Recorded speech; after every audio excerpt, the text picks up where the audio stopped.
Vous avez parlé à Manuel Valls hier soir. Ma première question, elle est toute simple. Va-t-il soutenir Benoît Hamon ?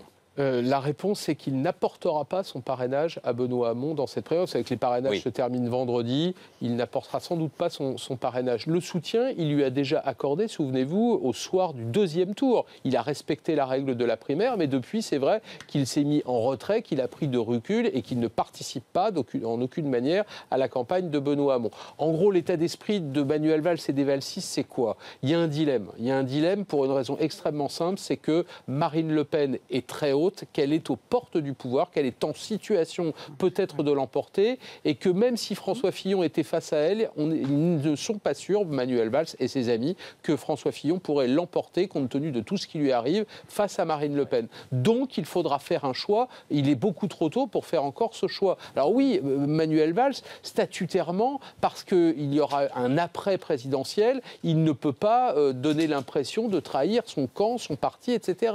Mais en même temps, si Emmanuel Macron devait être en situation de battre Marine Le Pen, alors peut-être que la question se poserait. En tout cas, pour le moment, il dément absolument apporter son soutien à Emmanuel Macron. Il réunit ses proches ce soir. Et c'est vrai que du côté de Benoît Hamon, on alterne un peu le chaud et le froid. Un jour, on vante le bilan de François Hollande aux Antilles à propos des Outre-mer. Et puis le lendemain, il se dépêche de dire « Je ne suis ni Valls ni Hollande ». Un jour, il revient sur son revenu universel.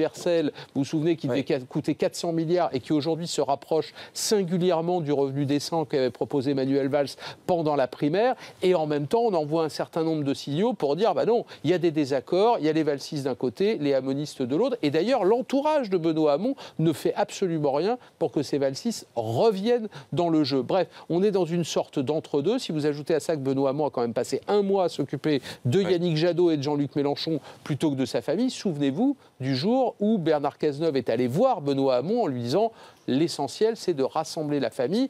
On n'y est pas encore, il reste encore 45 jours. Je note quand même que Benoît Hamon a commencé à envoyer un petit nombre de signes. Il dit du bien désormais de Ségolène Royal, de Jean-Yves Le Drian, de Marisol Touraine. Bref, ça peut encore changer, on n'y est pas.